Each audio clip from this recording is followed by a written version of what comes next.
4 چیز از من به یادگار بدار و 4 چیز دیگر به یاد دار، تا هنگامی که بر پایه آنها عمل کنی زیان نمیبینی.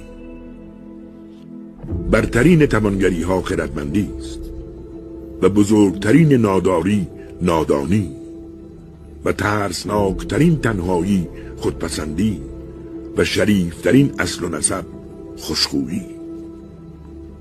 پسرکم، هرگز با کم خرد دوستی مکن که او چون خواهد به تو سود رساند زیان به بار می آورد، و با تنگ چشم دوستی مکن، زیرا او در نیازمندانه ترین هنگام از یاوری تو واپس می نشیند.